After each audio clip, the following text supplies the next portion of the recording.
Astaghfirullah. Bismillahirrahmanirrahim. Assalamualaikum warahmatullahi wabarakatuh. Alhamdulillah wassalatu wassalamu ala Rasulillah wa ala alihi wa sahbihi wa mawalah wa la hawla wa la quwwata illa billahi wa ba'du. Alhamdulillah, di pagi menjelang siang ini kita bisa kembali duduk di Masjid Nidaul Ilmi dalam rangka kajian rutin setiap Rabu jam 10. Dan pembahasan di hari ini kita akan membahas seputar mukaffirat minadz-dzunub,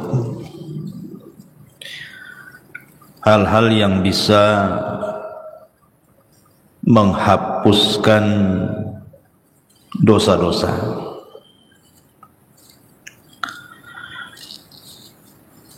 Tapi yang dimaksud di sini tentu tidak semua dosa, karena dosa itu terbagi menjadi 3. Ada dosa yang disebut dengan dosa yang paling besar yang tidak mungkin diampuni, seperti kesyirikan. Itu tidak mungkin diampuni kecuali kalau dia bertobat. Karena itu berdasarkan nas Al-Quran, innallaha la yaghfiru an yushraka bihi wa yaghfiru ma duna dzalika liman yasha. Allah tidak akan mengampuni dosa orang yang menyekutukannya, dan Allah hanya mengampuni dosa selain itu. Yang kedua, ada dosa yang berkaitan dengan manusia, dan ini yang ditangguhkan ampunannya. Walaupun seseorang sudah meminta ampun kepada Allah Subhanahu wa ta'ala, kalau belum mendapatkan keridhaan dan keikhlasan orang yang kita sakiti, kita zalimi, kita ambil haknya, kita rampas kehormatannya, dan begitu seterusnya, maka Allah Subhanahu wa ta'ala tidak akan mengampuninya sampai ada kerelaan orang yang dizaliminya. Dan kalau dia sampai mati dan tidak kunjung pula mendapatkan kerelaannya, maka nanti akan terjadi qisas pada hari kiamat. Kemudian yang ketiga, inilah dosa antara kita dengan Allah Subhanahu wa ta'ala. Inilah yang kita akan bahas, adalah dosa-dosa yang berkaitan kita dengan Allah Subhanahu wa ta'ala selain syirik ataupun dosa yang berkaitan dengan orang lain. Banyak perkara-perkara sebenarnya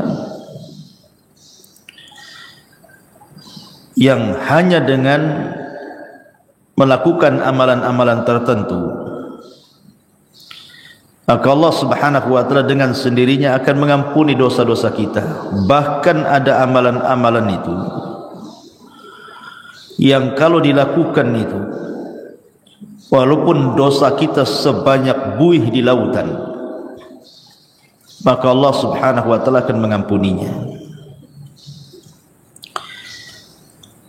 Seperti apa contohnya?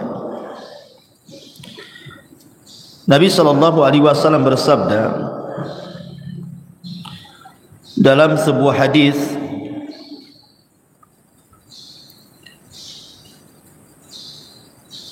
yang dikeluarkan oleh Imam Muslim dan yang lainnya,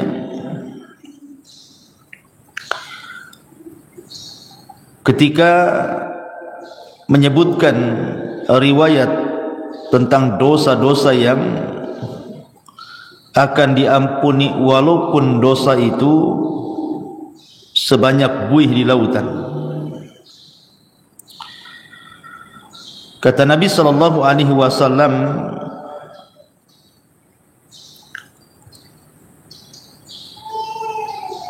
disebutkan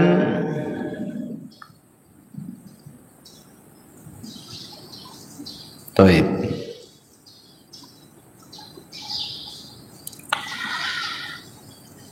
Dari Himran dia mengatakan,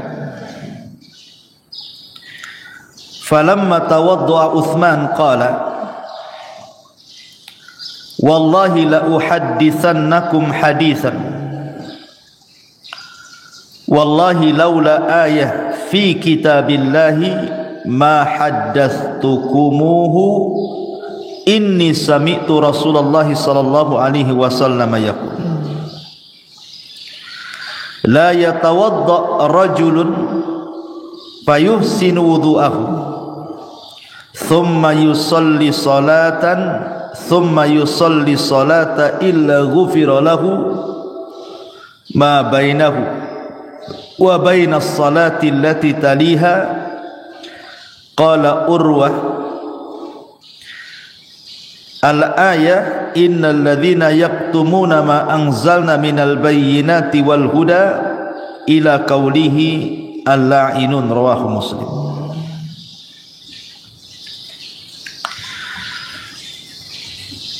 Dari Himran dia mengatakan,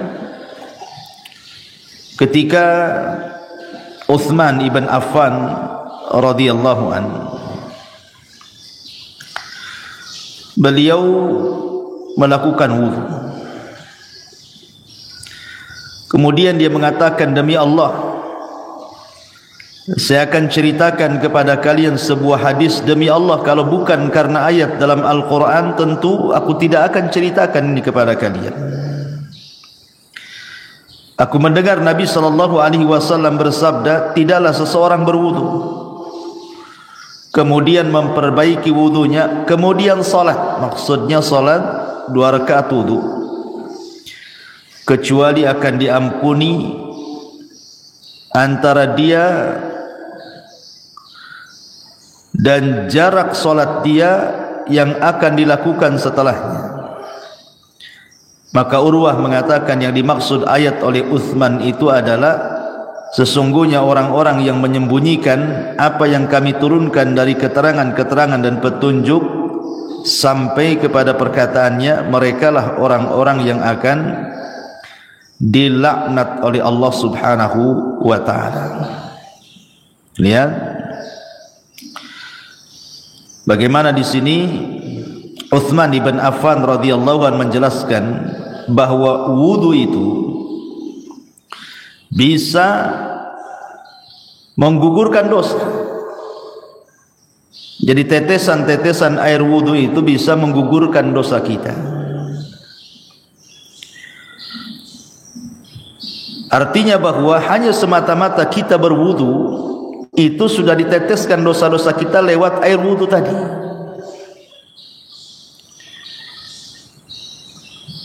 Bahkan Nabi SAW juga mengatakan dalam riwayat Muslim dari Abi Hurairah radhiyallahu anhu, man sabbahallaha fi duburi kulli salatin thalathan wa thalathin wa hamidallaha thalathan wa thalathin wa kabbarallaha thalathan wa thalathin fatilka tis'atan wa tis'un wa qama tamamul mi'ati la ilaha illallah wahdahu la syarika lah lahul mulk wa lahul hamdu wa huwa ala kulli syai'in qadir ghufirat khatayahu wa in kanat mithla zabadil bahri.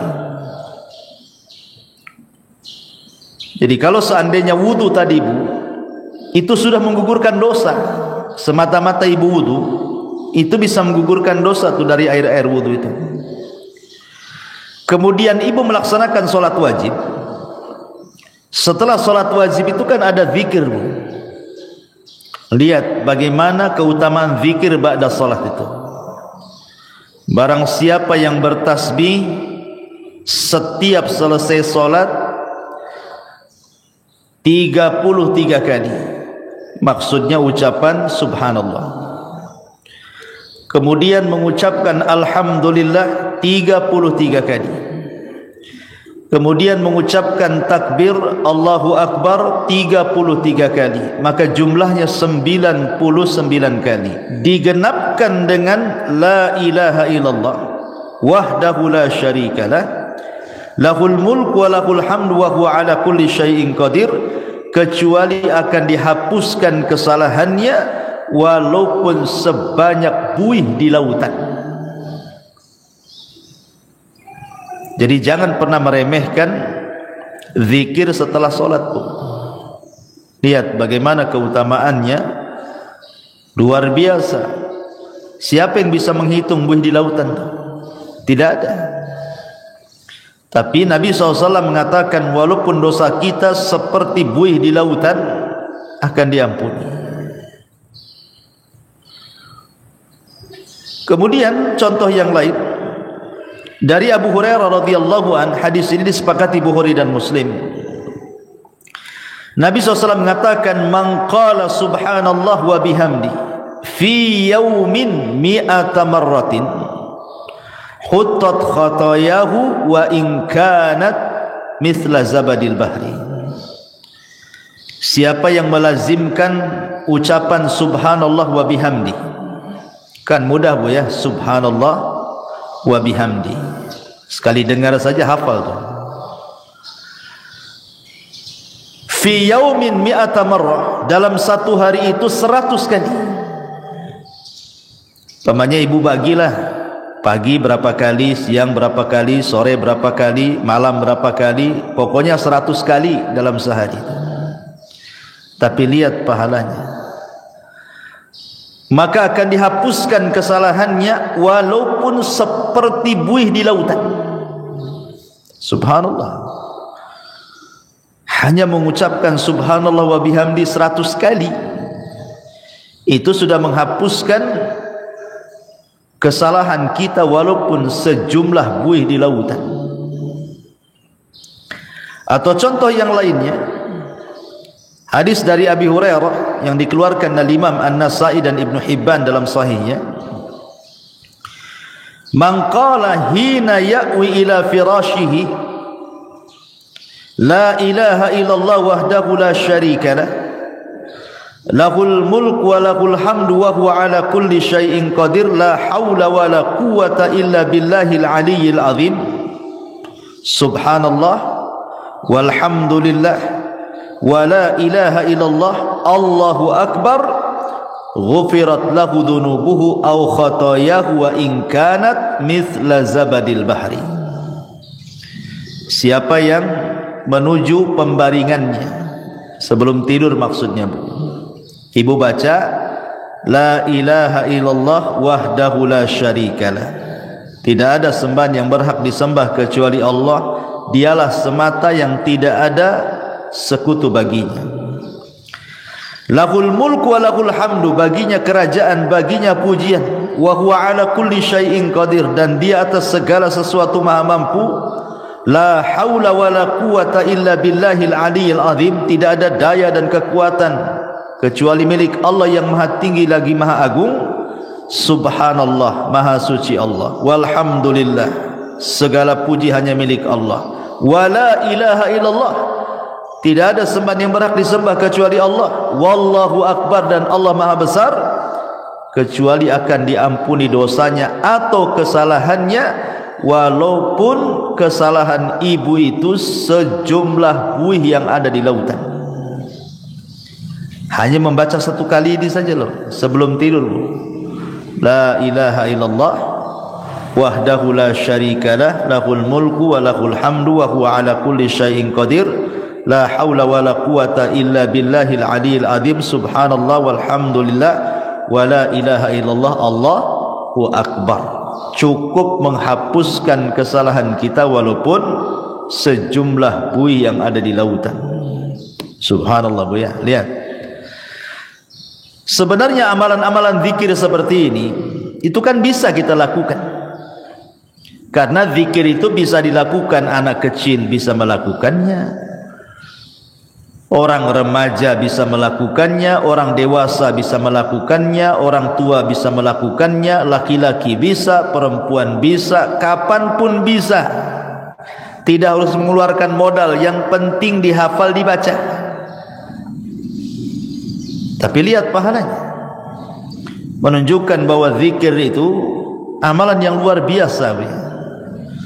Salah satu penyebab dosa-dosa kita diampuni adalah dengan cara berzikir, baik berzikir yang sudah ditetapkan seperti setelah solat yang saya tadi sebutkan, ataupun sebelum tidur, ataupun zikir umum tadi, membaca subhanallah wa bihamdi 100 kali.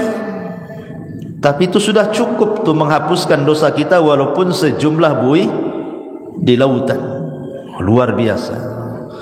Sebenarnya Islam itu mudah gitu ya. Cuman kita saja yang kadang-kadang sulit untuk atau malas untuk melakukannya. Zikir kan beda Bu dengan solat. Harus ke masjid kalau laki-laki, harus ada gerakan walaupun ibu di rumah. Zakat harus pakai harta, haji apalagi capek-capek. Zikirnya hanya ngomong saja. Itu saja kadang-kadang malas kita berzikir. Tapi kita akan sebutkan beberapa amalan yang bisa menghapuskan banyak dosa. Yang pertama, bersolawat.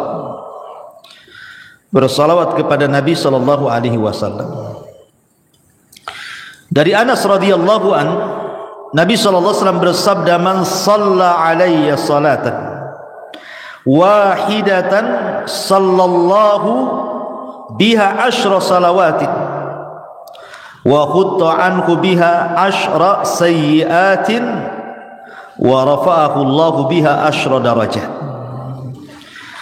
Barang siapa yang bersalawat kepadaku 1 kali, kata Rasulullah, maka Rasul akan bersalawat 10 kali kepada kita, dan kesalahan kita akan dihapus sebanyak 10 kesalahan, dan kita akan diangkat dengan 10 tingkatan.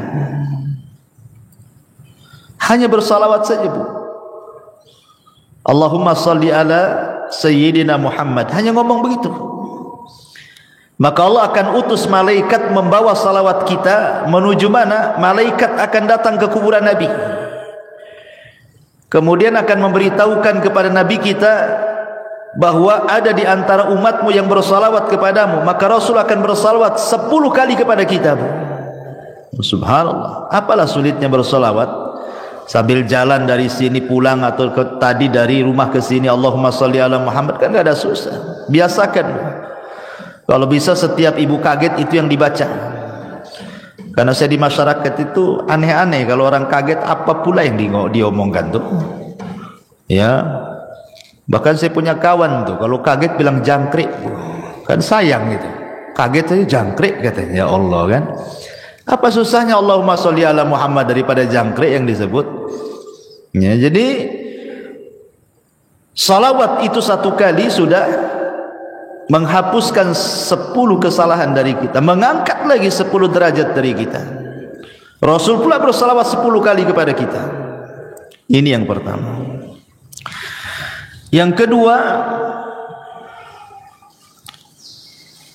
adalah al-istighfar. Astagfirullah, astagfirullah, kan itu Bu ya. Kan mudah itu istighfar, sambil sini jalan pulang itu kan bisa astagfirullah, astagfirullah gitu ya. Disebutkan dalam sebuah hadis, Nabi sallallahu alaihi wasallam mengatakan, "Man lazimal istighfar ja'alallahu min kulli dzikin faraja."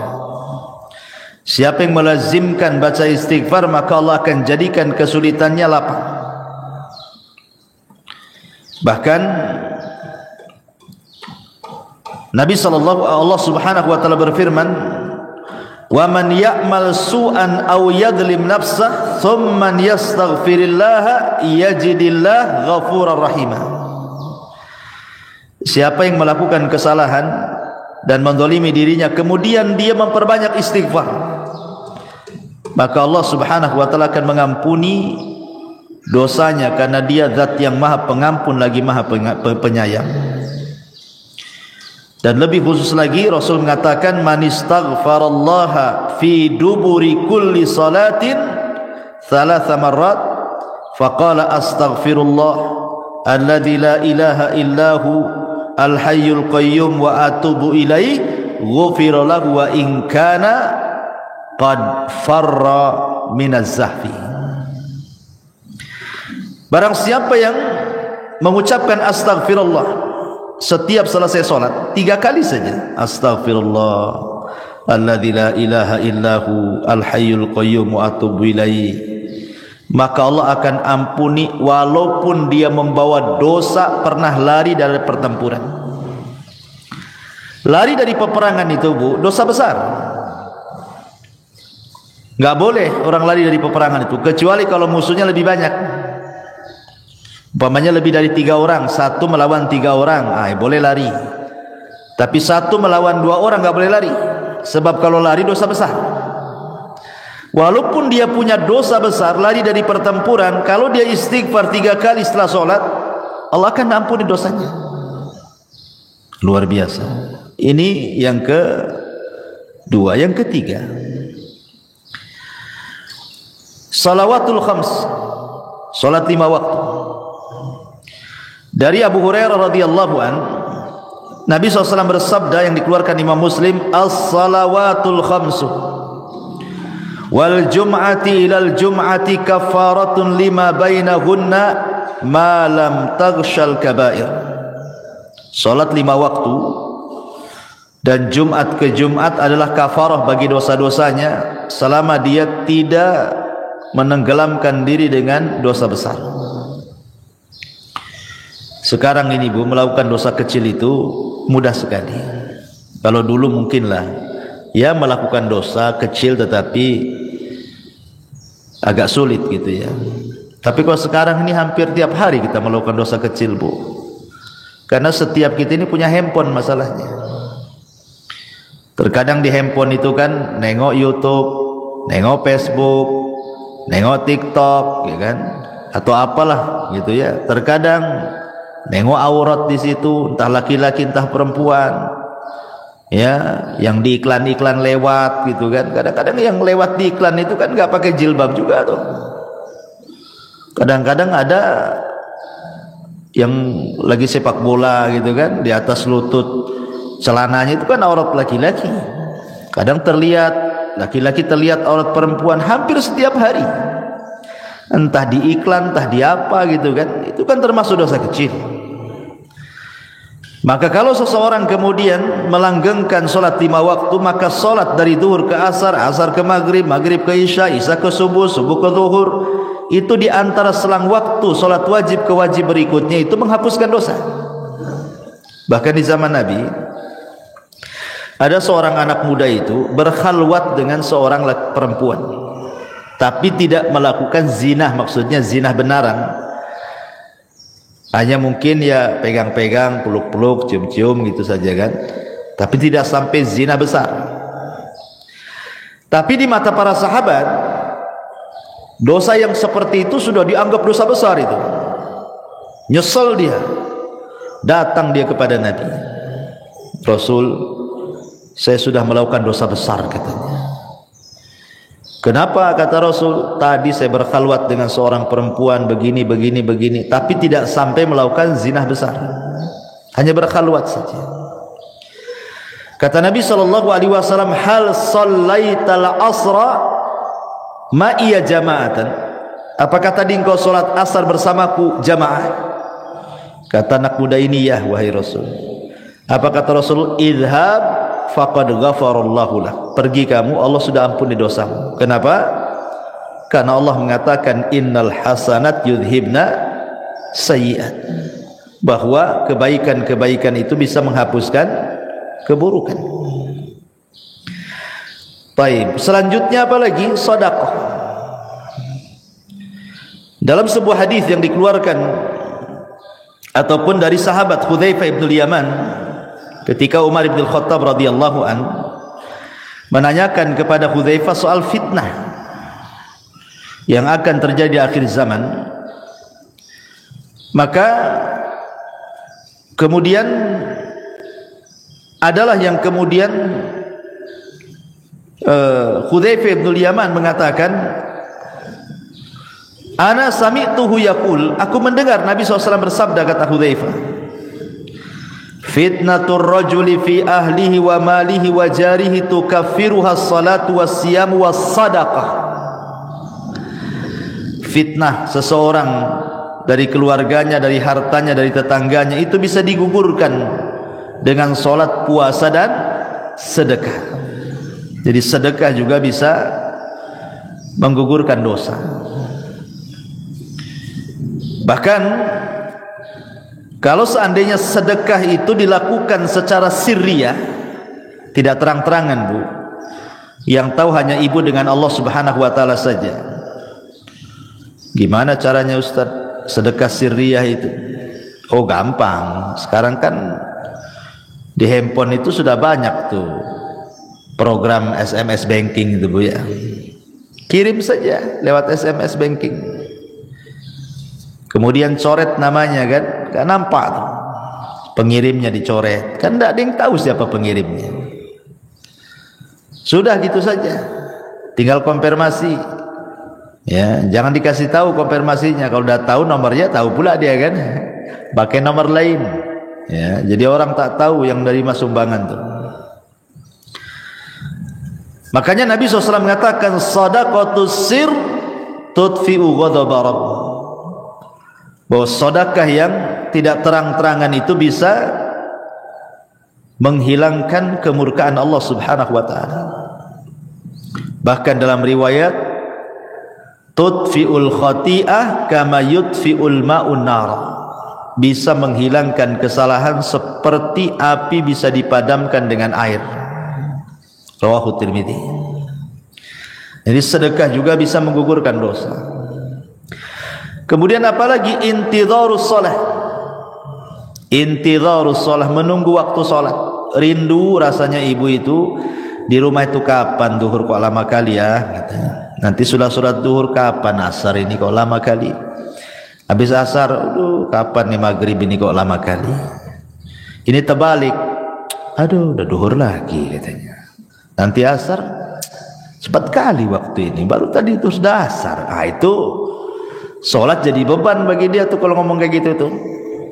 Tapi kalau orang rindu menunggu sholat dan ingin sholat kembali, maka Nabi SAW mengatakan, isbagul wudu fil makari wa i'malul aqdam ilal masajid wa intidharus salati ba'das salah yughassilul khataya ghuslan. Sempurnakan wudumu ketika engkau susah untuk berwudu, entah airnya dingin, kayak sekarang kan lagi hujan terus nih di Batam nih, perasaan greges terus kan, Bu, ya, dingin-dingin terus. Apalagi datang subuh, nengok air kayak nengok es gitu ya. Tapi dipaksakan wudu, nah, itu namanya menyempurnakan wudu. Gak suka nyentuh air pun tetap dia berwudu. Ataupun melangkahkan kaki ke masjid, ataupun menunggu sholat setelah sholat, maka itu bisa mencuci kesalahan-kesalahannya. Hadis ini sahih ala syarti Muslim dan dikatakan oleh Syekh Albani sebagai hadis sahih. Jadi menunggu sholat ke sholat itu bisa menggugurkan dosa. Kemudian apalagi seseorang yang terkena penyakit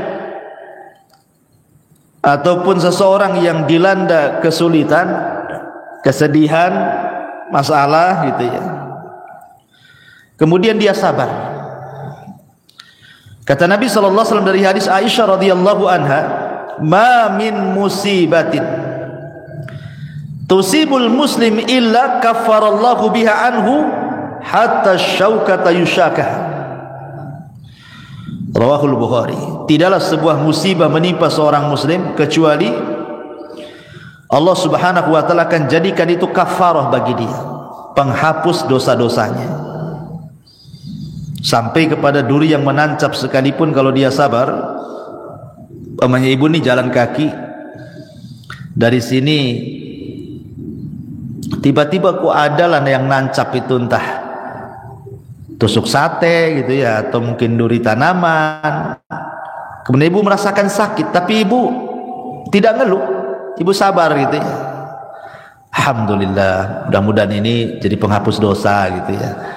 Itu bisa menghapuskan dosa tuh ya. Tapi jangan ditusukkan, ambil peniti, tusukkan pula kan itu. Itu sengaja ditusuk-tusukkan. Tak boleh itu menyakiti badan. Karena badan ini milik Allah. Dari ujung rambut sampai kaki itu milik Allah, tidak boleh disakiti.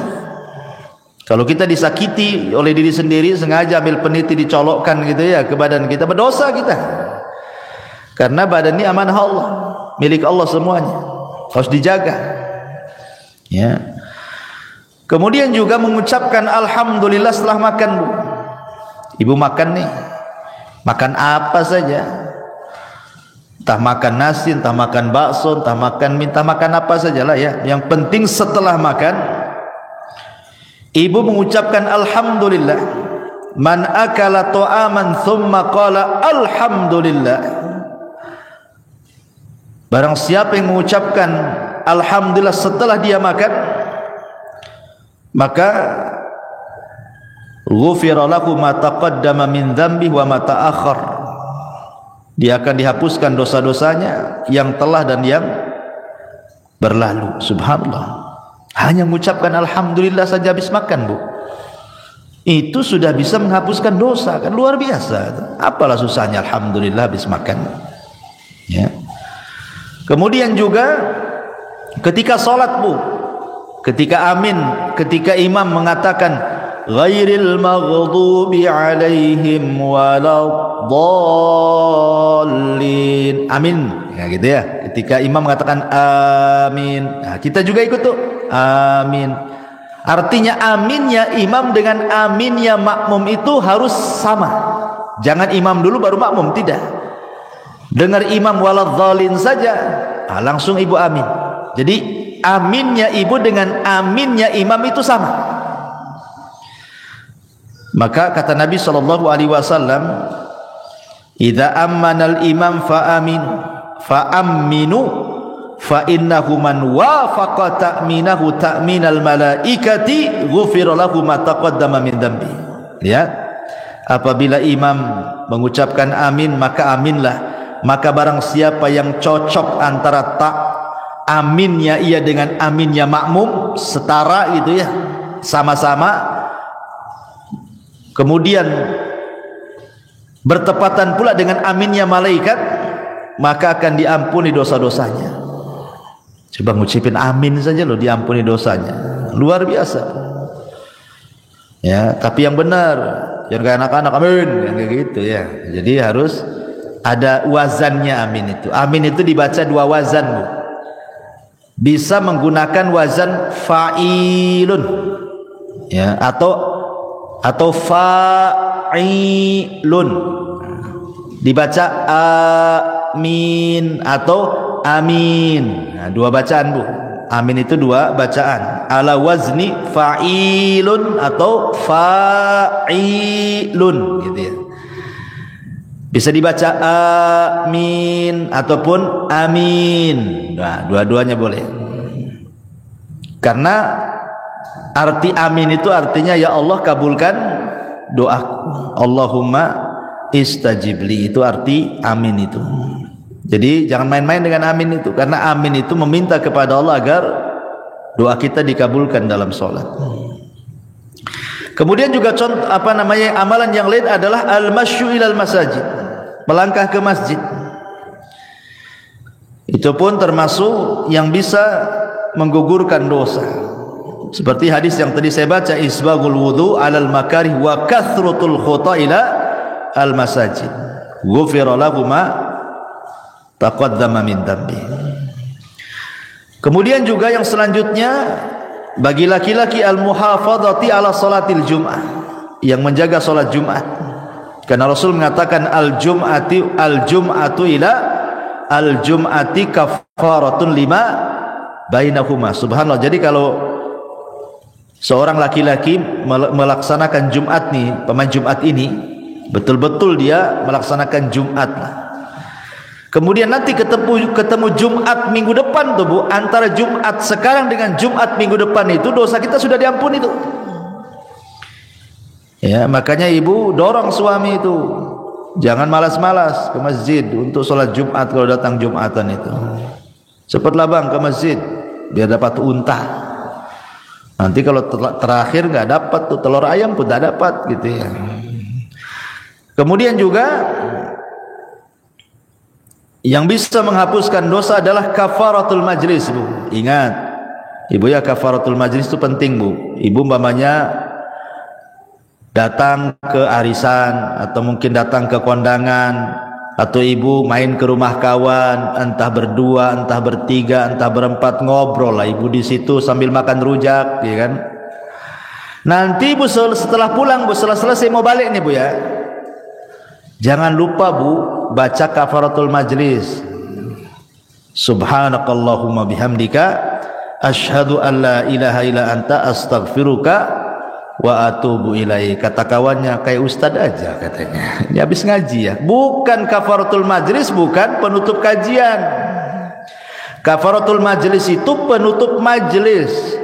Kenapa Bu disarankan membaca kafaratul majlis? Yang namanya orang ngobrol bertiga, berempat, apalagi orang rame Bu, terkadang adalah yang keseleo ngomong tuh, entah keseleo akhirnya bicarakan orang, entah terlalu kasar nyinggung orang yang ada di situ. Coba bayangkan, coba ibu datang ke rumah kawan tak ada dosa, tahu-tahu ngobrol di situ jadi punya dosa. Akhirnya apa? Gibain orang, atau mungkin tersinggunglah orang yang ada di situ dengan ucapan ibu gitu ya, atau dengan intonasi ibu disangka ibu marah, jadi orang nggak enak kan. Nah, supaya hilang dosa-dosa di majelis itu Bu, pulang tak bawa dosa, berangkat tak bawa dosa, gitu maksudnya. Supaya pulang pergi itu betul-betul tak bawa dosa. Jangan pula berangkat tak bawa dosa, pulang pula bawa dosa. Nah, itu pentingnya kafaratul majlis. Kemudian juga ibu kalau dengar azan Bu, kan di situ apa namanya, ada doa. Ya, doa apabila ibu mendengar suara muazzin.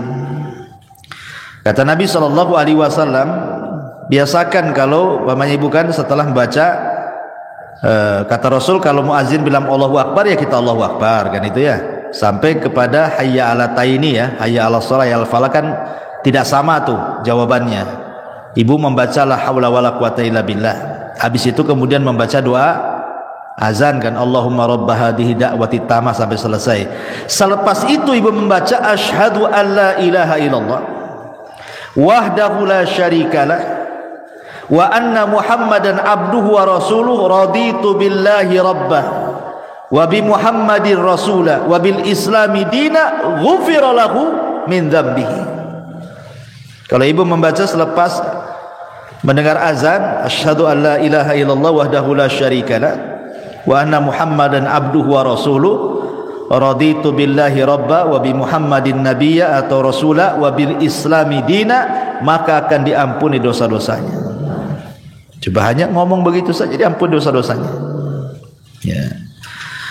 Kemudian juga at-tasamuh wal af, at-tasamuh wal af, memaafkan orang dan berlapang dada dari orang. Karena dalam sebuah ayat surah Al-Imran ayat 133 sampai 34, 134 Allah mengatakan, wasari'u ila maghfiratin min rabbikum wa jannatin arduhas samawati wal ardu uiddat lil muttaqin. Bersegeralah kalian kepada keampunan Rabb kalian, karena sorga seluas langit dan bumi diperuntukkan untuk orang-orang yang bertakwa. Siapa orang yang bertakwa di sini? Alladzina yunfiquna fis sarra'i wadh dharra wal kadhiminal ghaid wal 'afina 'anil nas wallahu yuhibbul muhsinin. Orang yang bertakwa yang disediakan sorga seluas langit dan bumi itu, yang akan mendapatkan ampunan itu adalah orang-orang yang berinfak baik dalam kondisi senang ataupun susah, dan orang-orang yang menahan emosi dan mudah memaafkan manusia. Tahan emosi, kalau lagi marah tahan, itu bisa menghapuskan dosa, Bu. Jadi kalau ada orang yang nyakiti ibu, tiba-tiba ibu dimarahi orang, digibai orang, ya ibu manusiawi kan, pasti mau marah kan itu. Tapi ibu tahan-tahan marahnya. Ketika ibu menahan marah, itulah dosa ibu diampuni itu. Apalagi sampai memaafkan, kasih uzur.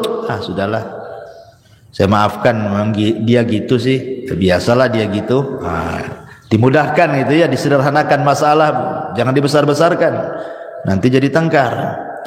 Itu saja bisa menghapuskan dosa. Kemudian yang lain juga bacaan tahlil, Bu. Bacaan la ilaha illallah. Kata Nabi SAW, man qala la ilaha illallah wahdahu la syarika lahul mulku wa lahul hamdu wa huwa ala kulli syai'in qadir fi yaumin mi'ata marrah. Barang siapa yang mengucapkan la ilaha illallah wahdahu la syarika lahul mulku wa lahul hamdu wa huwa ala kulli syai'in qadir, dalam satu hari itu 100 kali, Bu. Apa kata Rasul? Kanat adlu asyri riqabin wa kutibat lahu mi'atu hasanatin wa muhiyat anhu mi'atu sayyiatin. Maka sebanding dengan memerdekakan 10 budak, akan dicatat 100 kebaikan, akan dihapus 100 kesalahan. Masya Allah ya. Ibu merdekakan budak dari mana duitnya, Bu? Cukup membaca ini saja 100 kali sama dengan ibu merdekakan budak 10 budak. Cukup tidak? Dicatat lagi 100 kebaikan. Cukup tidak? Dicatat lagi, dihapus lagi 100 kesalahan. Hanya ngomong begini, Bu ya, 100 kali. Ibarat kita infak gitu ya, untuk memerdekakan. Harga budak tuh tak tahu sekarang berapa tuh ya. Tapi cukup membaca ini 100 kali saja sudah sama dengan memerdekakan 10 budak. 100 kesalahan dihapus, 100 kebaikan dicatat. Subhanallah. Termasuk juga, Bu, salatu rakaataini, salat 2 rakaat apabila ibu melakukan dosa. Ibu habis gibah nih di tetangga nih, lama pula gibahnya setengah hari, baru balik. Aduh mak, saya sudah gibai orang nih. Nantilah, langsung ibu telepon sama yang digibai itu.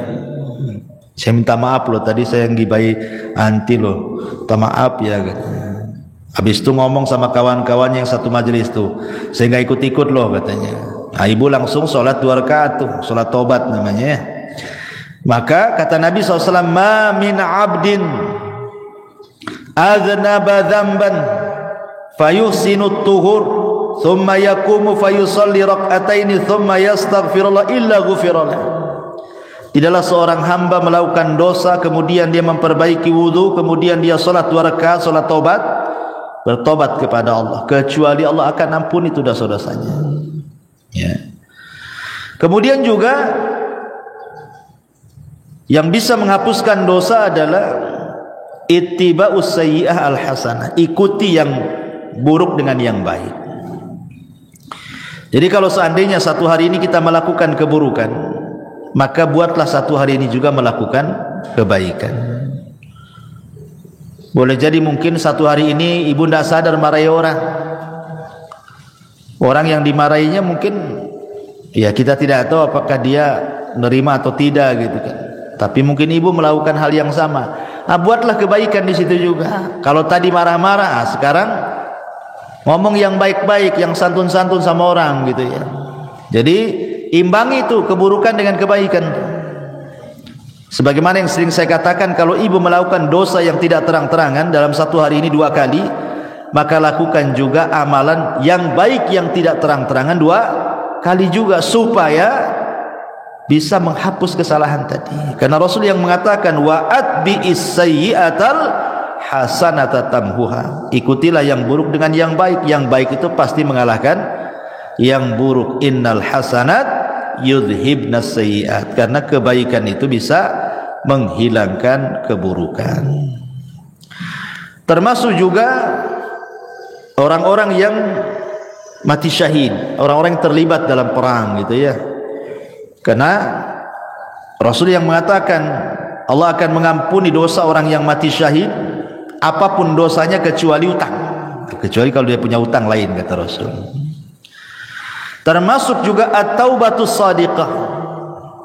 Bertobat betul-betul sebelum matahari terbit dari barat ataupun sebelum nyawa di kerongkongan.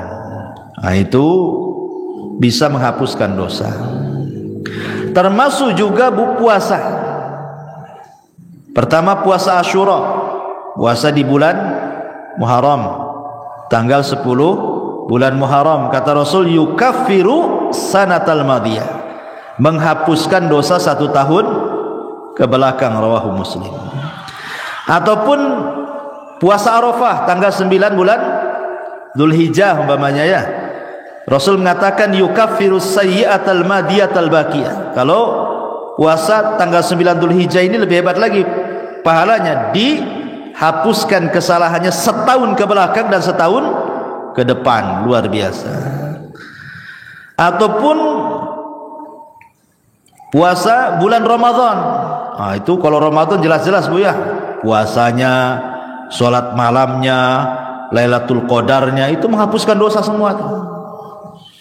Kata Nabi SAW, man shoma Ramadanan, wa fi riwayatin man qama Ramadanan, wa fi riwayatin man qama Lailatul Qadrin imanan wa ihtisaban ghufira lahu ma taqaddama min dhanbi. Barang siapa yang puasa di bulan Ramadan, dalam riwayat barang siapa yang salat malam di bulan Ramadan, dalam riwayat yang lain barang siapa yang mendirikan Lailatul Qadar penuh iman dan mengharap pahala, maka Allah akan ampuni dosa-dosanya. Nah, ini juga perkara-perkara yang bisa menghapuskan dosa, termasuk haji dan umrah kalau ibu punya uang. Karena Nabi SAW yang mengatakan, man hajja lillahi falam yarfus walam yafsuq raja'a ka yaumin waladathu ummuhu. Siapa yang haji karena Allah Bu, bukan karena manusia, dia tidak mengeluarkan kata-kata kotor selama haji, tidak melakukan kemungkaran selama haji, kefasikan, kecuali pulang Bu seperti anak bayi. Anak bayi kan gak punya dosa Bu. Nah, itulah keutamaan orang haji. Pulang saja gak punya dosa dia. Begitu juga umrah. Al-umratu ilal umrati kafaratun lima bainahuma. Umrah satu ke umrah berikutnya itu setahun pamannya umrah nih. Tahun ini umrah, tahun depan umrah lagi. Setahun itu dihapuskan dosa-dosanya dari umrah ke umrah. Subhanallah ya. Maka ini kesempatan bagi orang-orang kaya nih. Kalau memang punya uang berangkat ya. Karena ini salah satu yang bisa menggugurkan dosa. Tentu yang paling besar dari semuanya, dari semua yang saya jelaskan dari awal sampai akhir tadi, yang paling besar yang bisa menghapuskan dosa adalah at-tauhid ya. Tidak menyekutukan Allah, tidak menyekutukan Allah, dan beriman kepada dan beramal saleh. Tauhid ini penting.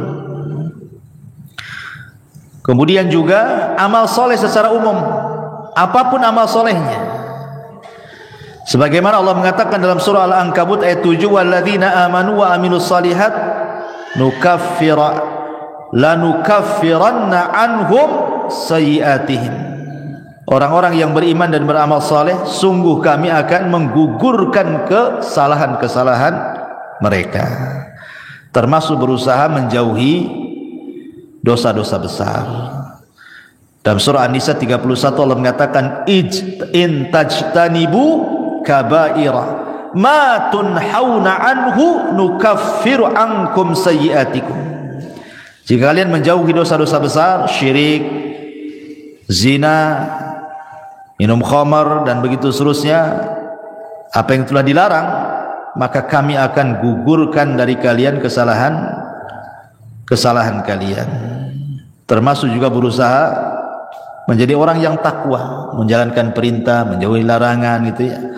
Karena Allah mengatakan wa man yattaqillaha yukaffir anhu sayyiatihi, barang siapa yang bertakwa kepada Allah maka Allah akan hapuskan dosa-dosanya. Dan juga penting taubah as-sadiqah, betul-betul bertobat dengan tobat yang jujur.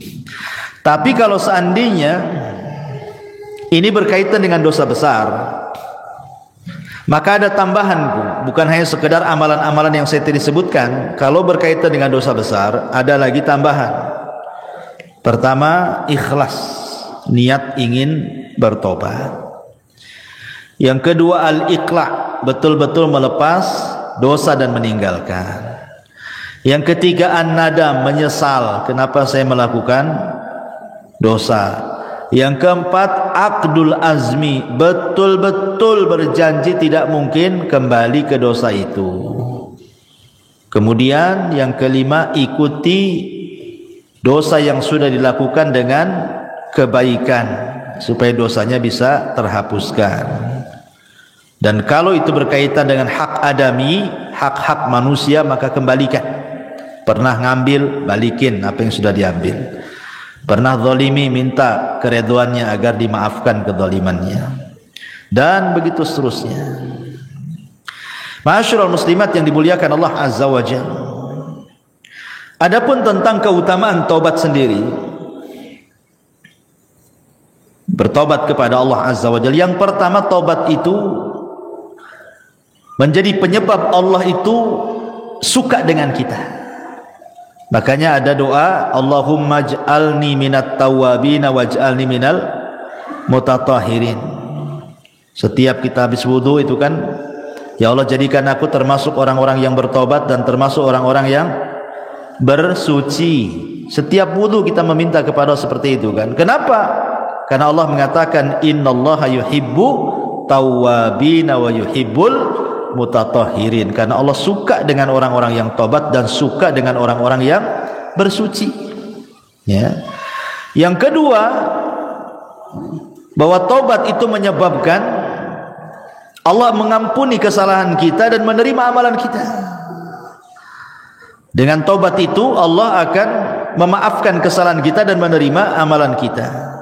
Yang ketiga, dengan tobat itu kita diselamatkan dari neraka dan dimasukkan ke dalam surga, dan itulah keberuntungan yang sebenarnya. Faman zuhziha 'anil nar wa udkhilal jannah faqad faz. Siapa yang dikeluarkan dari neraka dan dimasukkan ke dalam surga, itulah keberuntungan yang sesungguhnya. Termasuk penyebab seseorang mendapatkan rahmatnya. Orang yang suka tobat itu, maka akan datang rahmat Allah.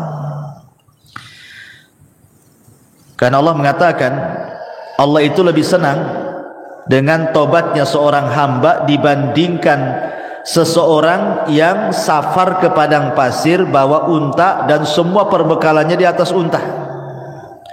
Ketika dia tidur, minggat pula lah unta itu karena nggak diikat.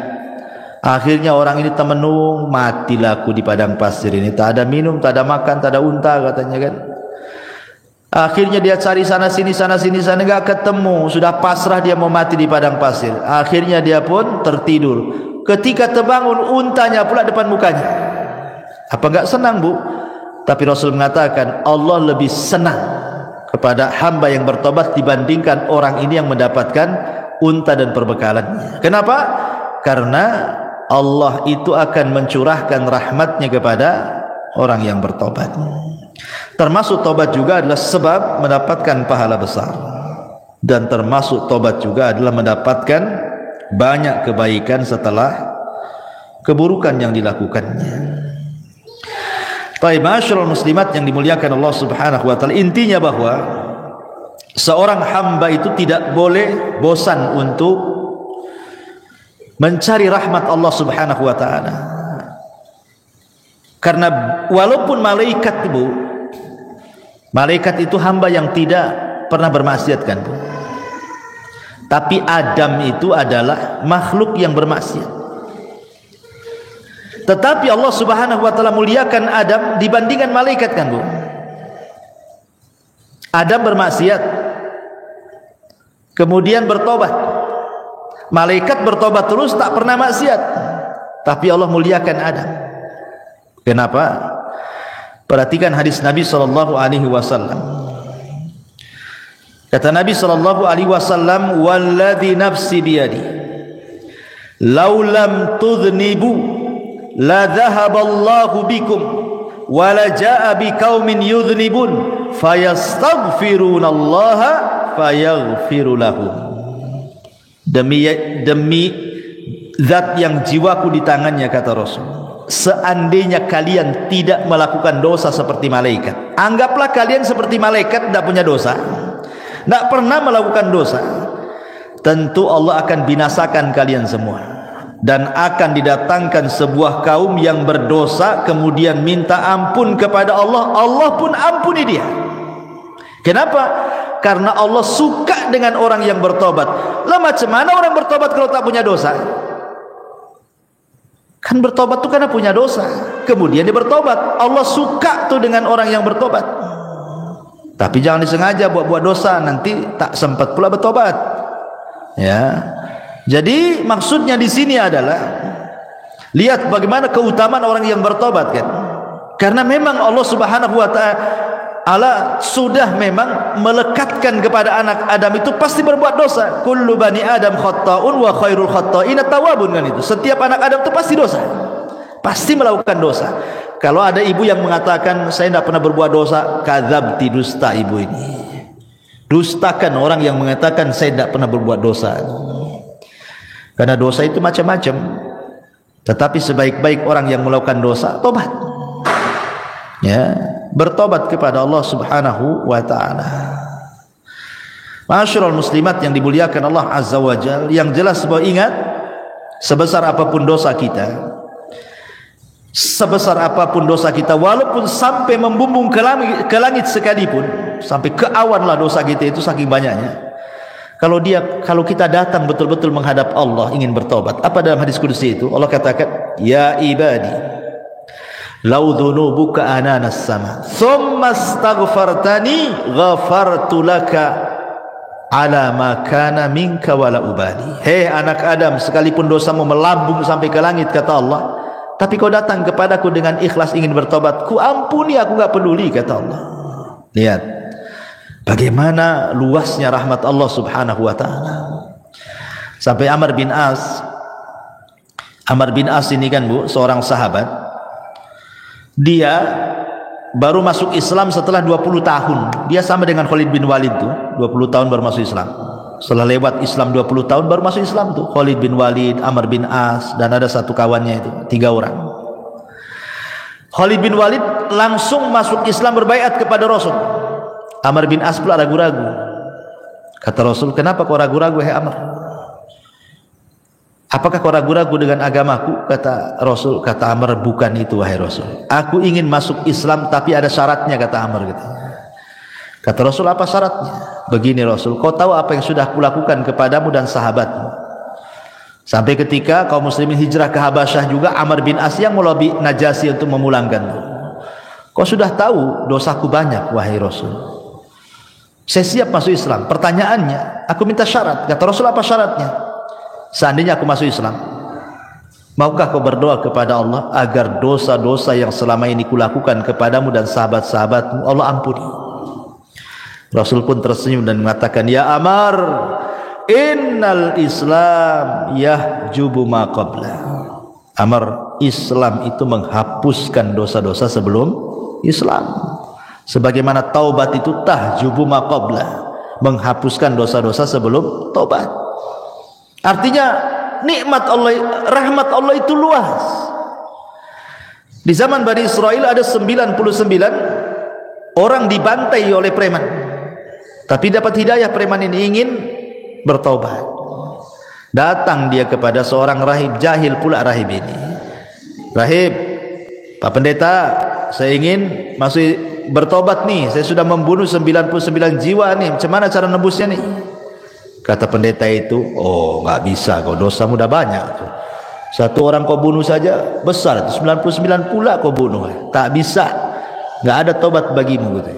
Marah dia, dibantai pula tuh si rahib itu. Genaplah 100 jiwa dia bantai. Tapi dia tidak putus asa ingin bertobat. Ketemulah seorang alim memang ahli ilmu gitu ya, bertanya, ada enggak tobat, saya sudah membunuh 100 jiwa, yang terakhir seorang rahib ku bantai gitu. Akhirnya kata sang alim nih, ada, tapi kau harus datang ke perkampungan. Kampung itu semua orang alim, orang soleh, orang baik. Kau gabunglah dengan mereka. Mudah-mudahan Allah berikan rahmat kau di sana. Menunjukkan apa? Lingkungan itu mempengaruhi tobat. Ya, berangkat dia di tengah jalan, entah berantah, mati pula dia, entah jatuh, entah apa, mati dia. Belum sampai ke kampung yang dituju, datang malaikat azab mau ngambil ruhnya. Dia pantas masuk neraka katanya. Datang pula malaikat rahmat, bukan, dia ahli sorga karena sudah ada niat tobat. Kata malaikat azab, tidak bisa, dia sudah membunuh 100 jiwa, yang terakhir itu pendeta dibunuh dia katanya. Akhirnya rebutanlah ruhnya malaikat azab dan rahmat ini. Akhirnya Allah mengutus apa? Malaikat hakim. Kata malaikat hakim pemutus ini, tunggu dulu, jangan diputuskan apakah dia termasuk ahli nar atau ahli jannah katanya.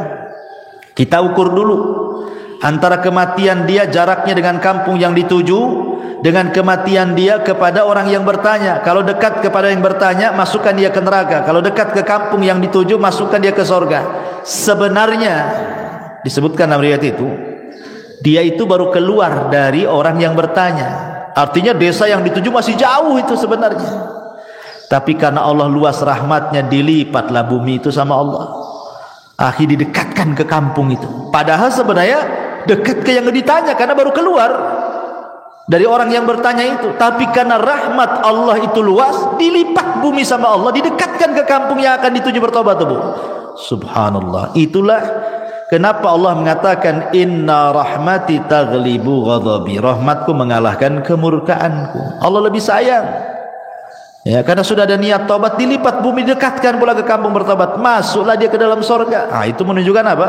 Jangan putus asa dari rahmat Allah azza wajalla. La taqnatu min rahmatillah, innallaha yaghfiru dzunuba jami'a. Jangan pernah putus asa dari rahmat Allah. Karena Allah itu mengampuni semua dosa, sebesar apapun dosa, hatta syirik sekalipun. Anggaplah syirik sekalipun.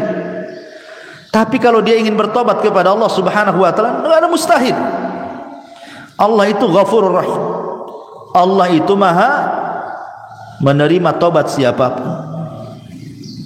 Dan harus yakin, ya, rahmat Allah itu luas. Rahmat Allah itu seluas-luasnya, sampai ada seorang anak muda di zaman Bani Israel, tidak pernah melakukan dosa 70 tahun. Mana ada zaman sekarang anak muda enggak melakukan dosa? Yang ada gemar melakukan dosa. Jadi ada anak muda di zaman Bani Israel itu 70 tahun dia tak berbuat dosa, meninggal dia, berdiri di pintu sorga. Kata Allah, masuk kau ke dalam sorga dengan rahmatku. Kata anak muda itu, tidak mau saya ingin masuk sorga dengan amalanku katanya. Kata Allah, masuk kau ke dalam sorga dengan rahmatku. Tidak, saya tidak akan masuk sorga dengan rahmatmu, tapi saya ingin masuk sorga dengan amalanku. Kalau memang aku pernah berbuat dosa, kemudian kau ampuni dosaku, kau masukkan aku ke sorga dengan rahmatmu, wajar. Aku loh tidak pernah berbuat dosa, masa dengan rahmatmu aku masuk sorga? Aku ingin masuk sorga dengan amalanku katanya. Kata Allah, baik, hitung berapa amalmu. Dihitunglah amalannya itu. Rupanya setelah dihitung amalannya tidak sebandinglah dengan satu nikmat Allah yang Allah berikan kepadanya berupa penglihatan. Takut dia tak masuk sorga. Akhir mengatakan, ya Rabb, sudahlah, enggak apa-apa, masukkan aku ke surga dengan rahmatmu saja katanya. Nah, lihat. Jadi rahmat Allah itu luas. Jangan stres. Banyak orang yang stres gara-gara pernah melakukan dosa, ingin tobat, kayaknya Allah sudah tutup pintu tobat. Enggak, Allah itu beda dengan manusia. Kalau manusia kita sakiti, kita jengkeli, ya kan Bu, kemudian kita datang ke rumahnya, ngetuk pintu, tadi buka-buka sama dia. Tapi kalau Allah berbeda. Kalau kita hari-hari mengetuk pintu langit, minta ampun kepada Allah, Allah lah setiap hari loh, sepertiga malam akhir loh, menawarkan ampunannya kepada kita. Hei hamba-hambaku, kata Allah, man yad'uni fa astajibalah, wa man yas'aluni fa u'tiyah, wa man yastaghfiruni fa aghfirullah. Siapa yang berdoa aku kabulkan, siapa yang minta aku kasih, siapa yang minta ampun ku ampuni. Tiap malam, Tiap sepertiga malam Allah mengatakan seperti itu. Ada kesempatan setiap hari. Dan hebatnya Allah itu, Bu, salah satu di antara sifat Allah itu atau nama-nama Allah itu ada sitir. Allah itu memiliki sifat sitir. Sitir itu apa, Bu? Menutup aib kita. Kita melakukan dosa di malam hari, Allah tutup pula aib kita di siang hari. Kita melakukan dosa di siang hari, Allah tutup aib kita di malam hari. Kurang apa Allah itu coba? Sudah kita berbuat dosa kepada Allah, Dia pula tutupi aib kita. Karena mulianya manusia itu karena ditutup aibnya sebenarnya. Coba kalau seandainya orang itu dibongkar aibnya, Bu, nggak ada orang menghormati orang itu, pasti meletakkan pasir semua di atas kepalanya. Imam Ahmad saja ngomong begitu. Ketika murid-muridnya datang kepada Imam Ahmad lagi belanja tuh di pasar tuh. Kata murid-muridnya, "Ya Imam, biar kami bawa barang-barangmu ke rumah. Kau jalan kaki saja. Kau kan guru kami," katanya. Kata Imam Ahmad, "Enak saja kau ini," katanya. "Kau kan nggak tahu aibku saja," kata Imam Ahmad. "Kalau kau tahu aibku, Allah bongkar aibku, pasti kau letakkan pasir di atas kepalaku. Aku dihormati itu karena Allah tutup aibku," katanya. Semua manusia, mau ustadznya, mau santrinya, mau awamnya, mau menterinya, mau presidennya, mau siapapun manusia di dunia ini, Bu, kalau sempat Allah bongkar aibnya, nggak ada manusia itu dihormati sama sekali. Jangankan itu, gara-gara ngomong satu kali kepleset, Bu, yang tadinya ditokohkan, dibanggakan, dipuji, ngomong pula di YouTube salah, kepleset, menghina menghina ini, dia dibully sama netizen, habislah dia, Bu. Itu baru kepleset satu tuh, sudah dihabiskan nih, nggak dihormati lagi, dicaci maki yang ada itu sama netizen. Gimana kalau satu umur dia betul-betul ditampakkan aibnya? Ya Allah ya Rabb, tidak ada manusia yang mulia di hadapan manusia. Bersyukur kita punya Allah itu maha sitir. Ya, sudah kita berbuat dosa, Allah tutup pula. Alhamdulillah. Dan habis itu Allah kasih pula peluang kita bertobat. Enak, Bu. Kalau ibu buat salah sama saya, Bu, ibu minta maaf, paling jawaban saya, nantilah, tengoklah. Kalau pantas dimaafkan, saya maafkan. Kalau tak pantas, ya tak saya maafkan. Nah, itu kalau kita tuh. Kalau tidak, sudah kita berbuat salah sama Allah, Allah tutup aib kita, Allah kasih pula peluang tobat. Masya Allah. Allah itu Rahim, Rahman, Ghafur, ya, Latif. Luar biasa nama-nama Allah Subhanahu wa ta'ala. Wallahu a'lam bishawab. Ini saja yang bisa sampaikan, Bu. Ya, silakan kalau ada yang mau bertanya gitu sebelum kita tutup.